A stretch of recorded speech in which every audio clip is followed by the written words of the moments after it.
What is the true value of an asset? Is it based on utility, rarity, or is it simply based on what the next person is willing to pay for it? In our last file, we explored how the financial elite use strict systems and unbreakable ledgers to protect their wealth. They strip emotion from the equation. But to truly understand wealth, you must understand how the masses lose it. Welcome to the Dutch Republic in the 1630s. At the time, they were the wealthiest nation on the planet. They had a global trading empire and the world's first modern stock exchange. But all that financial engineering was about to be hijacked by a virus of human psychology. It was the world's first catastrophic financial bubble, and it wasn't driven by gold, oil, or tech. It was driven by a flower. Tulips were brought to Europe from the Ottoman Empire. They were rare, exotic, and unlike any other flower. In the wealthy echelons of Dutch society, having a rare tulip in your garden became the ultimate status symbol.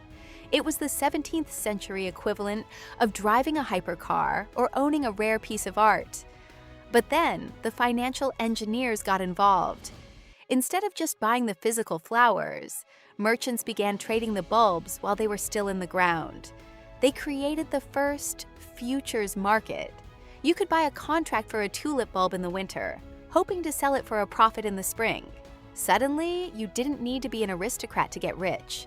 Blacksmiths, farmers, and tailors started selling their tools, their livestock, and their homes just to buy a single piece of paper claiming they owned a tulip bulb. By 1636, prices were doubling every few weeks. A single rare bulb, the Semper Augustus, was sold for the equivalent of a grand mansion in the center of Amsterdam. How does an entire nation go mad? Modern neuroscience has the answer. It's a chemical cocktail of dopamine and the herd instinct. When humans see others getting rich effortlessly, the brain's risk assessment centers shut down. The Dutch weren't trading flowers anymore. They were trading FOMO, the fear of missing out. This is known in finance as the greater fool theory. It is the belief that no matter how absurdly overpriced an asset becomes, you can always make a profit, because there will always be a greater fool willing to buy it from you at a higher price. But the mathematical flaw in the greater fool theory is that eventually, you run out of fools. February 1637, an auction was held in the city of Haarlem. A seller offered a batch of tulip bulbs for a high price, but for the first time in years, no one raised their hand. The silence in that room was the sound of the bubble bursting. The psychological spell was broken. Within days, the panic spread across the country. Everyone rushed to sell, but there were absolutely no buyers. The market didn't just correct, it vaporized. Contracts were defaulted on. Life savings were wiped out overnight.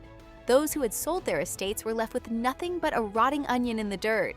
The elite, the ones who truly understood systems, had quietly exited the market months before the crash, taking their profits and leaving the greedy masses holding the bag.